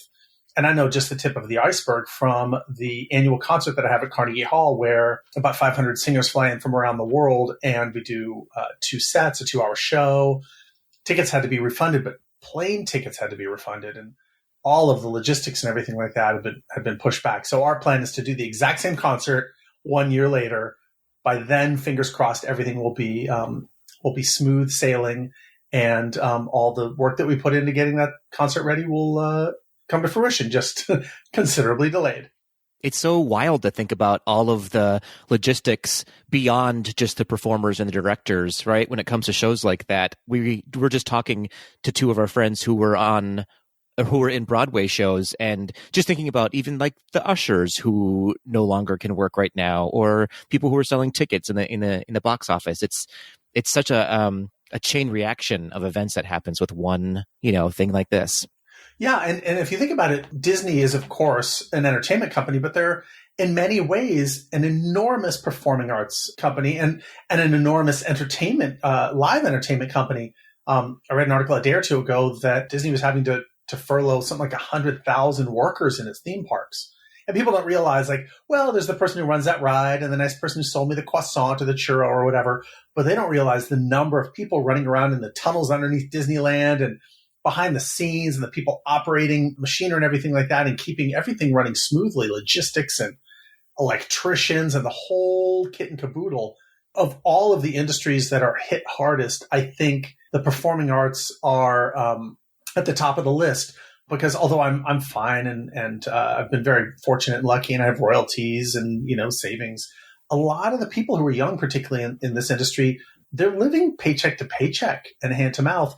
And I think the last things that are going to come online are having thousands of people pile into a theater together. When I think about it, that's about the last thing that's going to happen. People are going to be eager for entertainment, but they're going to be cautious until they know a vaccine's rolled out, until they know things are healthy, to be able to feel good about bringing their families back into performing venues or into a big theme park where you're rubbing shoulders and standing in lines with everyone. So so it's a tough time for this industry, but we will bounce back. And when the green light is given, I can guarantee you people are going to want to go see some live entertainment and experience entertainment in person, because they'll have run out of Netflix. Have you heard from the kids in the Decapella group? Have you been speaking to them and checking in on them to make sure they're all healthy and happy and safe? Oh, absolutely. And I first of all, kids nowadays, you don't have to check in with them so often because they post their entire lives on Instagram. So I feel like I'm closer to them than members of my family, because, you just crack open the social media and then you're like, oh, that's what Morgan had for breakfast. And hey, Orlando, nice new shirt. That's just the way the world works online now. But yes, I've been in personal contact with a number of them as well. And everyone's hanging in there, and the Disney Music Group has been great and making sure they're taken care of. And the good news is we got new music. We're setting them up to be able to. We're doing some tests, but to get them to do some remote recording so that we can continue keeping the ball rolling for as long as necessary before we can get back together and prep that big international 2-hour concert tour. That's great to hear. I'm glad to know that you're all of you are able to find ways to continue the work going. Speaking of, what have you been up to since you've been in quarantine? Are you working on any new compositions? Can we expect some quarantine music from you? Well, yes, I've got working with Straight No Chaser and Decapella, doing arrangements for upcoming albums and concert tours. I've got some writing I'm doing on my own as well, some published arrangements that'll be coming out. And then I'm also going to be leading a big virtual choir for the Barbershop Harmony Society that'll be coming out this summer. I've got a new educational series that I'm starting online that, by the time this podcast goes out, called Acapella Masterclass. And so I'll have like a basic arranging class there. And, keeping busy like that. But I'm also taking some time to just put more herbs in the herb garden and take walks and play games with the family and slow down a little bit. It's been go, go, go, go, go straight out of college. Like, this is the quietest month I've had since 1991. That's crazy. Will you go back? Will you go back to normal life, Deke, now that you've experienced a relaxing, kind of more laid back lifestyle? Absolutely. Are you kidding? I can't wait to get on a plane. The thing is, when you're, raised this way, I went on my first concert tour when I was 9 years old and missed the first month of fourth grade. When everybody was studying the Explorers, I was actually exploring as the youngest member of the San Francisco Boys Chorus, touring across Alaska, doing homestays and concerts. And I don't know, it's just in my blood. I don't know how to describe it otherwise. Plus, I have all these wonderful friends, old and new, all around the world. So every time I get off a plane, I'm seeing old friends, laughing, staying up late, and then making music and trying to inspire people and touch their lives. People have called me Johnny Appleseed, basically. Like, I'll flip from this choir rehearsal to this ensemble coaching to this conservatory where I teach a class, and just trying to, spread the joy of and the power of vocal harmony. And that's really something that's best done in person. We've tried to get a lot of different programs up online. And of course, there are plenty of recordings out there. And also, I've written 6 books now. So, there are in-person ways to reach people. But honestly, the best way to change someone's life and spread joy is to do it face-to-face.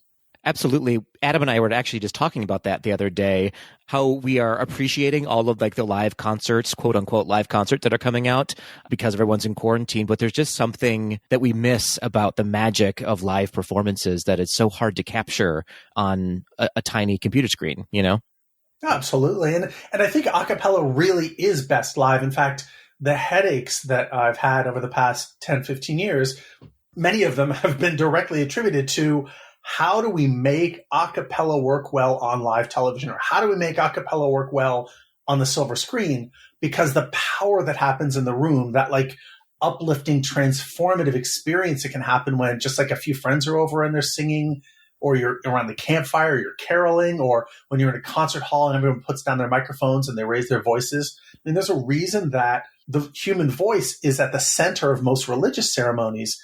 And so much great music was written for the church that is vocal and vocal harmony, Bach chorales and hymns and all these powerful, transformative pieces of music. It requires you being in the room to experience that. So, yeah, it's just the little Zoom videos of everybody singing in their own place. I mean, they're cute and some of them are quite touching, but it sure isn't the same as being in the room with everyone. So, I do think there's going to be a lot of pent-up demand, and the industry should hopefully come roaring back once we get the all clear. Absolutely. We are looking forward to that. Well, Deke, before we let you go, we need to put you to the test. Literally, we have a Walt Quizney for you. Whoa, guys. The bad puns are the a cappella community's response. You can't upstage me here with the Walt Quizney. Like, I'm feeling well done. I tip my hat to you. Thank you so much. Yeah, that is our bread and butter here at Geis Do the D. We are chock full of bad puns on an episode basis.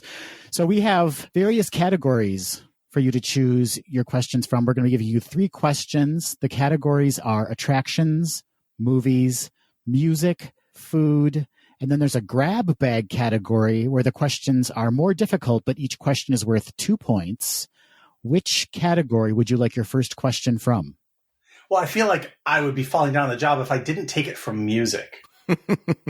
Of course, if I fail this one, then I will be a failure. Yeah, bring it on. Let's do this. All right, here is your question. Which of the following pop acts does not appear on the Mulan soundtrack? Christina Aguilera, 98 Degrees, Stevie Wonder, or Toni Braxton? Let's see, there was True to Your Heart. I'm going to say Toni Braxton. You're absolutely correct. Yes, I nailed it. Boom, boom, boom. Good. Good. Phew. Actually, that was a sigh of relief. I did not want to Aka wipe out on that one. All right, good. Let's go with grab bag next, because I figure if you've got some complicated questions in there, I might as well just, dive in.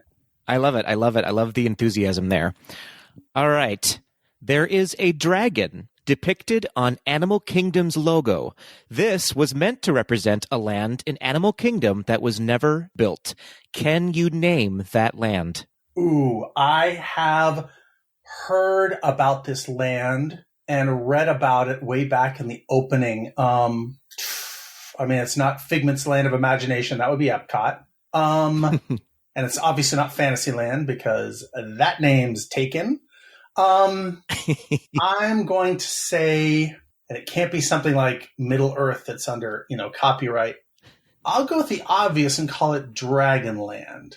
You were actually very close. It was called the Beastly Kingdom. Right, the Beastly Kingdom, which sounds a little questionable. I'm just going to leave that there, but yeah, I think they did the right thing by not going hard with that brand. Fair enough.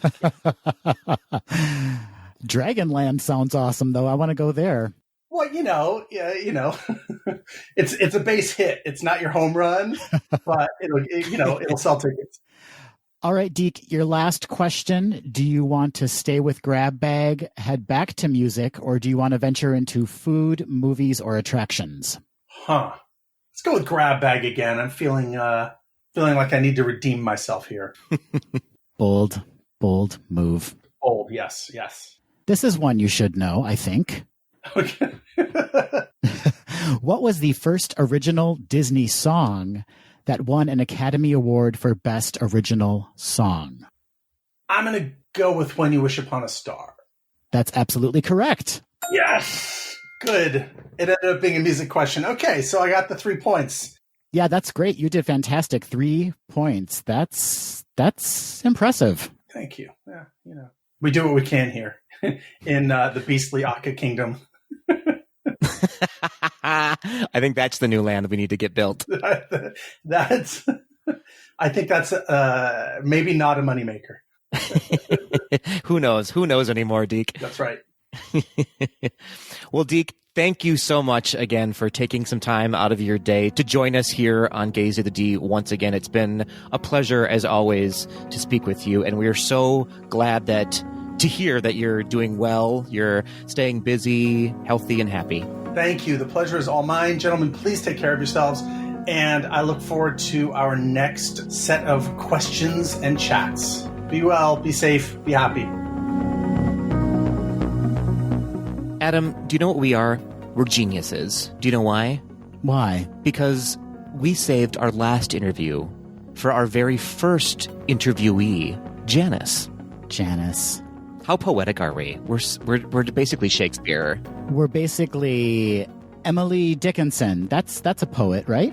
Yeah, look at you. She's known for her poetry and fine jams and preserves. I believe I had a delicious lemon curd from her once. Anyway, back to Janice. Janice joined us way back in episode 6, Patrick, when we were just babes in the woods. Yes, back when we believed ourselves to be on the BBC. If you want a good laugh, check out those episodes, and in particular, pay attention to how Patrick and I are speaking. Podcasts. Good times. What we're doing is so important. We take ourselves very seriously on Geis to the D. Janice joined us to talk about her experience as a member of the Disney College program and a former cast member in the Magic Kingdom. You may also remember Janice because she wrote into us and asked all of our Tweedles to help her come up with a theme for her Walt Disney World bachelorette party. And what was that theme, Patrick? Drunk women, Adam, was the theme. Drunk women. It had never been done at a bachelorette party before, and we were the first to come up with that. Groundbreaking entertainment here on Geis of the D. No, of course, they did Snow White and the Seven Dwarfs. That's the same thing, Adam. That is the same thing. So without further ado, please enjoy our check-in with our very first guest ever, Janice. For those listeners at home who can't see us, which is all of them, Janice being the perfect stage manager that she was, is just counting us down with her fingers before we start recording. So thank you, Janice, for that. And thank you for joining us again on Geis to the D. Hi, guys. It's a pleasure to be here. So just jumping right in, Janice, how are you? What's going on? The world is a mess. How are you holding up? Excellent question. I'm actually doing pretty well. The world, outside is upside down, which is insanity. Today, though, is a good day. It's a Saturday, so I don't have to work. Saturday mornings, I've started getting up really earlier than I do any other day during the week, just to be outside before the rest of the world wakes up. So my husband, Patrick, and I went for a walk around the Mississippi River right next to the Guthrie, which was beautiful. The sun was starting to rise. There was no one out. Other than that, the world is fire, but it's okay. Well, we have to back up for a second, Janice, because you mentioned your husband. You got married since last time you were on the pod. Yeah, so last weekend was our 6-month anniversary. So we got married on a beautiful fall day. Everything about it was perfect. Perfect weather, perfect people, perfect dress, perfect husband, I suppose.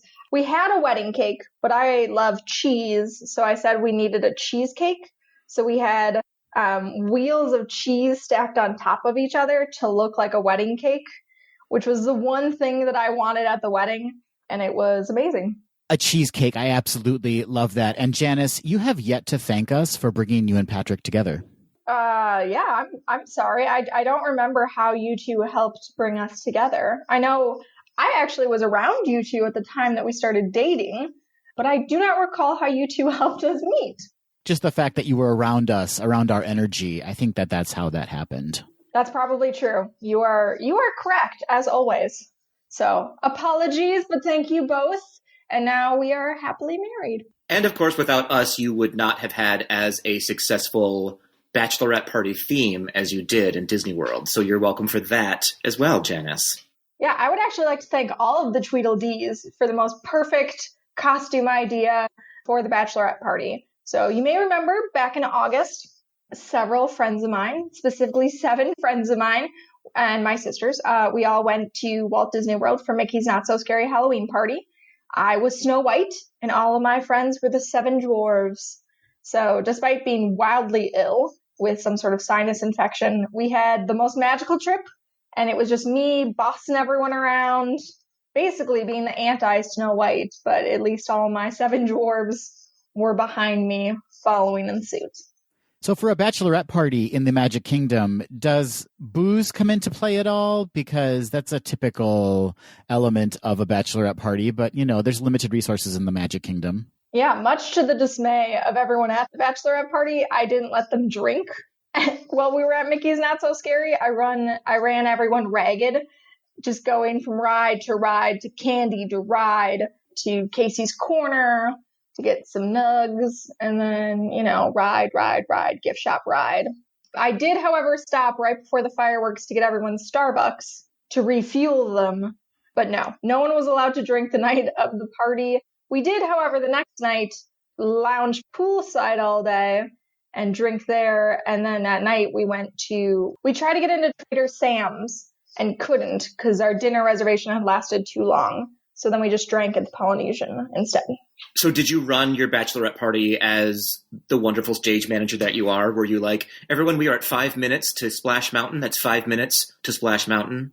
For Disney, yes. Yeah, Disney, I had written out an itinerary of everything that we were going to do because that was the only part of our time in Orlando that I got a plan.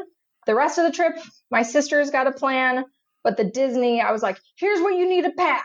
And I had actually just listened to your podcast about what to make sure you pack when you go to Disney. So I bought everyone ponchos just in case we were going to need them. Everyone wore sunscreen. They had sunglasses. They all had tiny little water bottles. But the minute we walked into Magic Kingdom, I ran us straight to the confectionery, got everyone some Mickey Rice Krispie treats, threw them at them like a monster, said, eat these, we're going to go. And that's pretty much how the trip went. That sounds magical and terrifying at the same time, Janice. So well done to you. Thank you. Well, Janice, are there any activities you've been doing at home or things you've been watching to kind of keep that Disney magic alive during this kind of weird time? There absolutely are. Target right now is still selling these Mickey ice cream treats. So I've been eating lots of those. I recently bought a house right before all of this craziness happened. So I've been eating those in our backyard. I've been calling the Disney's bedtime hotline before I go to bed each night and picking different characters to scare my husband with. We watched Decorating for the Holidays. So now we put up some lights in our backyard, which was kind of fun. Last year, I got these Death Star ice cubes. So that's what I've been putting in my glass every time I'm now working from home. I've been doing lots and lots of Sorcerer Radio for anyone who is working from home right now. It's very delightful to listen to the soundscape of the Disney parks in sort of the comfort of your own home, because you're there and you're working and there's a grind and you don't get that human interaction that you used to. So it's fun to think about such a busy place as Disney and then listen to the soundscape that feels so familiar that it's almost like a hug and almost home.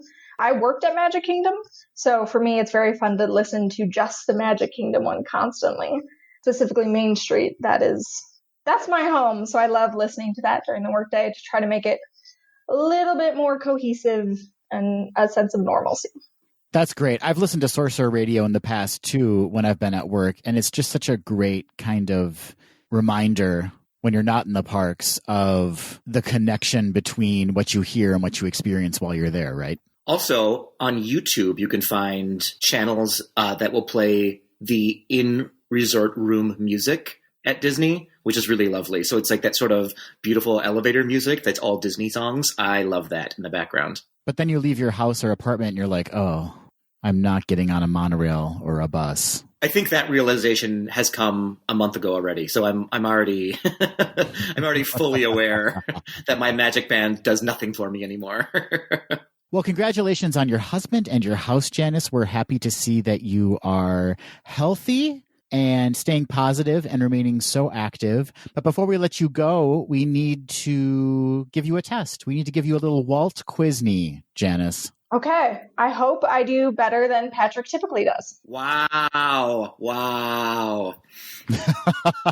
Full disclosure, we had previously recorded this interview with Janice, but there were some audio issues. So we're circling back and doing it again. On her previous quiz, she got a point. We gave her 2 half points to get a full point. So we're going to give her that point back. You earned that, Janice, so you get that point back. But now we're going to give you all new questions. And if you recall, Janice, we have a couple of different categories for you to choose from. We have attractions, movies, music, food, and then grab bag, which are much more difficult questions that are each worth 2 points.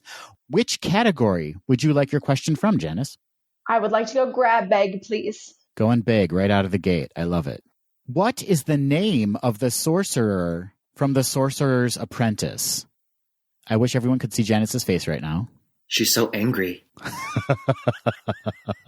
I have no idea. I want to say Archimedes, but that's a character from Sword in the Stone. Evil Sorcerer Man. It's actually not Evil Sorcerer Man, but that's close. It's Yensid, which is Disney backwards. Of course it is. Of course it is. All right, Janice, we're moving on to question 2. Do you want to stick with grab bag or move on to attractions, movies, music, or food? I would like to move on to food, please. Food it is. I always want to move on to food. I'm always just on food, actually. Let's just be very clear about that. Janice, your question is, other than Starbucks, Disney is known for promoting and selling which coffee brand? That's an excellent question. They have their own sort of coffee brand, I think, but I don't know. It is the name of a character from the TV show Game of Thrones, if that helps you at all. That is the worst clue ever, Patrick. It's the best clue. Is it Jon Snow? Like what? Joffrey. That is correct. Joffrey's coffee. That's a terrible clue. I had to think it through. Is it Coffee Lisi? All right, Janice, time for your last question. Do you want to stick with food, go back to grab bag, or do you want to jump into attractions, music, or movies? I think for this one, let's go attractions. Fantastic.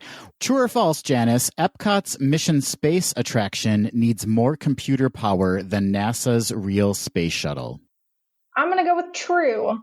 That it seems like a giant operation. That's correct. It's true. Holy cow, that's awesome! And terrifying for NASA's astronauts. I'd be like, that doesn't seem right. That should not be the case.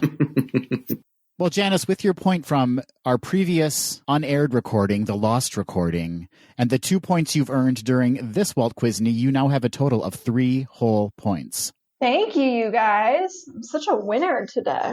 Yeah, so if nothing else goes your way today, just know that you scored 3 whole points on a little-known Disney podcast. Way to go, Janice. Thank you. What's the max points that people have gotten? Did I do well?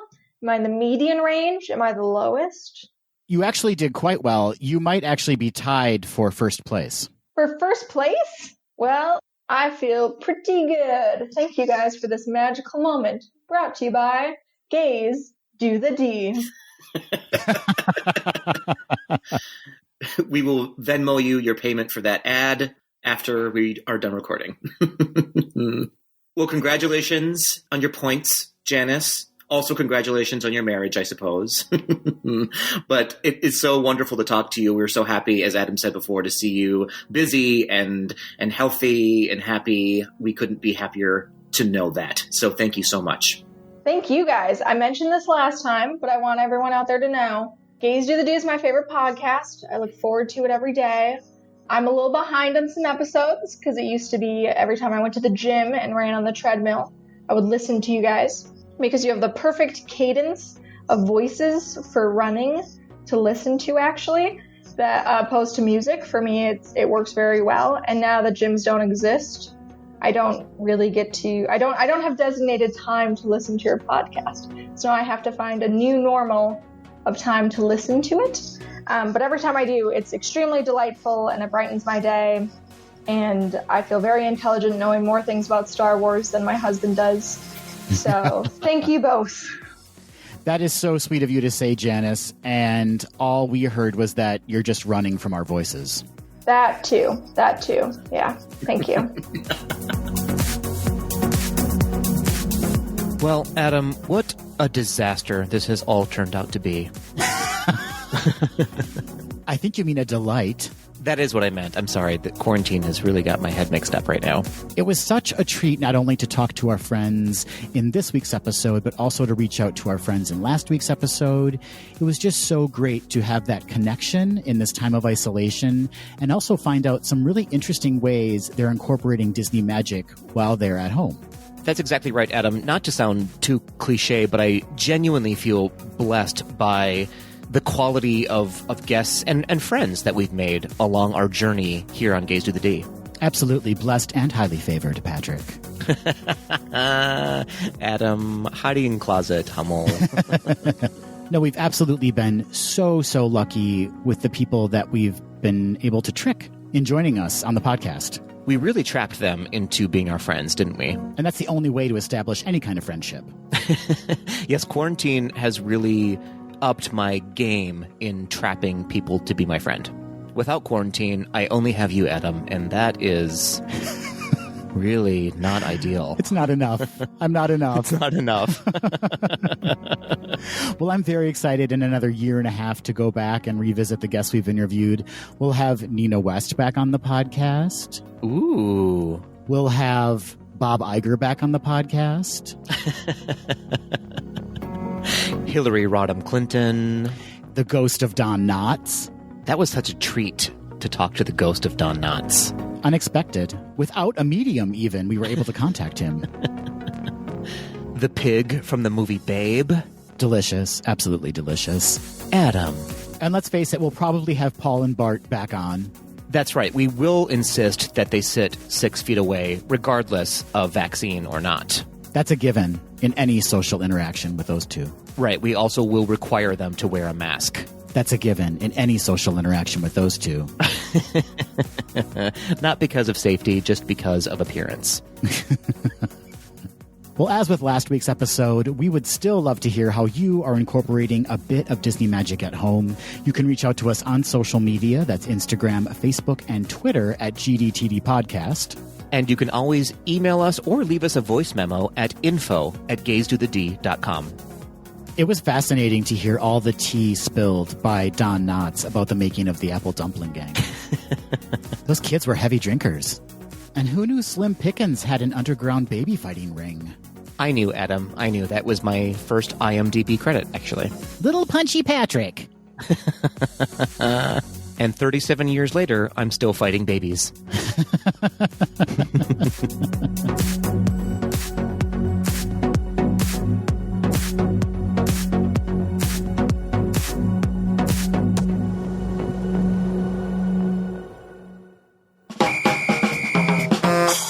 Hey, Adam. Hey, Patrick. It's time for Quick D.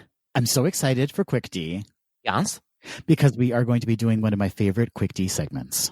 Samesies, we are doing Marry, Kill, Disney Plus, and Chill. Choices, Patrick. Choices will be made. And there's no going back. Little do our Tweedledees know, but the calls we make in this Quick D segment will actually determine whether these Disney characters actually marry us, actually get killed by us, or actually get by us. Oh, dear. Oh, dear. You're not wrong, though. You're not wrong, Adam. So who wants to kick us off? I can, Adam. I have got quite the lineup for you for Marry, Kill, Disney Plus, and Chill. I can't wait. Lay it on me, or I'll lay it on one of them. Oh, dear. Oh, dear. Adam, your choices are Sven from Frozen. And Frozen 2. And Frozen 2. Chip of Chip and Dale. Chip, a classic. Great. And Jiminy Cricket from Pinocchio. All right. This is great, Patrick. They're all males, first of all, so that's in my wheelhouse. Great. I'm sorry to say I'm going to kill Jiminy Cricket.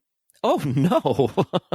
He just is kind of a know-it-all, right? Like, he's always going to be on my shoulder, like, do this, don't do that. And I like to be that kind of person in a relationship and not have my partner be that person. It's true, Adam. I've said this about you a million times. You absolutely do not have a conscience. It's how I choose to live my life. And if I was a real housewife of New York, that would be my intro. Having no conscience is how I choose to live my life. It's my tagline. So bye, Jiminy. Adios. You've served us well. Thank you for the wonderful music. But I've squashed you. Okay, so that leaves Sven and Chip. I'm going to marry Chip. And that means that I'm going to Disney Plus and Chill with Sven. Surprising. Do you have reasons? Of Chip and Dale, Chip is definitely the brains of that duo. So I think Chip could be quite helpful to me. Plus, he's very cute. And so I wouldn't mind having an adorable chipmunk running around the house. Fair. That's fair. And as for Sven, have you ever heard the phrase hung like a reindeer? Oh, dear. I have not. And it's very unsettling. It's so inappropriate. And now I'm thinking of like how much he loves carrots and what that kind of translates to in a sexual relationship. So I think I've said everything I need to say about Disney Plus and Chill with Sven. I think you have said all you should say, Adam. And again, if the CIA is listening, I am in no way affiliated with Patrick or Geis Do the D. Well, that's always been true. Okay, Patrick, let's move on to my lineup for you. Who are you going to marry? Who are you going to kill? Who are you going to Disney Plus and Chill? I'm going to go live action Disney, Patrick. Oh, interesting. I'm going Bert, played by national treasure Dick Van Dyke and Mary Poppins. Okay. Follow-up question. Bert from Mary Poppins or Dick Van Dyke now? I guess it depends on what you want to do with national treasure Dick Van Dyke now, because he's brittle. Yeah, you can't do much. So I'm going to go with the Disney characters themselves. So let's say Bert from Mary Poppins. Great. I mean, you can't really disassociate Bert from Dick Van Dyke. They are forever entwined, but let's go Bert from Mary Poppins. Mm-hmm. Annabelle Andrews from Freaky Friday, played by, again, national treasure Jodie Foster.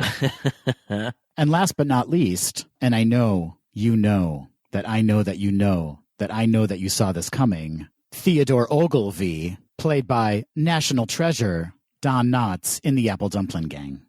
Who are you going to marry? Who are you going to kill? Who are you going to Disney Plus and Chill? I'm sorry to say, I'm going to have to immediately kill Don Knotts. There is just something very creepy about him. I don't know what it is. What a treasure. What a treasure. But also, I feel like he was probably a nightmare. I cannot believe that you are going to kill Don Knotts. Well, I don't have to kill him because he's already not alive, Adam. Yeah, you got me there. I do have you there. I only use my brain. I'm clearly I'm clearly going to make all of the sex with Bart from Mary Poppins. Are you going to require him to bathe and clean off all the chimney soot first? No, I'm going to require him to put on more chimney soot. Are the other chimney sweeps going to watch? I'm going to sweep his chimney. Okay. I'm going to give him a spoonful of my sugar. Keep going, Patrick. I can do this all day. I can do this all day. Step in time. What are we doing with step in time? You're going to kick your knees up. Well, knees will be up. That's for sure. That's for sure. And just for tuppence. Just for some tuppence. I'm going to feed his birds. You know what I mean?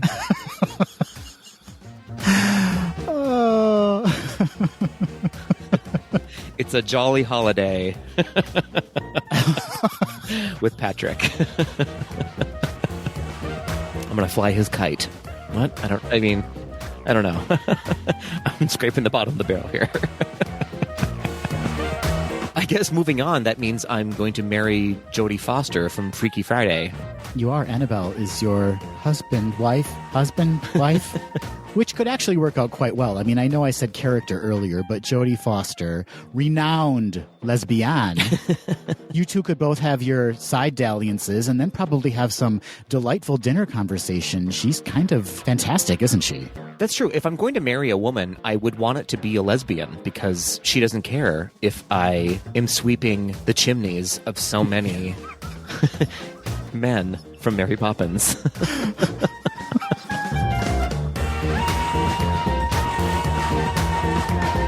That will do it for this episode of Gays Do the D. Thanks for listening. To become a patron of the podcast, visit our website at gaysdothed.com/donate. For a donation of any amount, you can receive exclusive Gays Do the D content and help us continue to bring you the very best Disney news and discussion. Continue the conversation after this episode on Facebook, Instagram, and Twitter at GDTD Podcast, and submit your questions or show ideas to info@gaysdothed.com. Have a great week, everybody. See you real soon.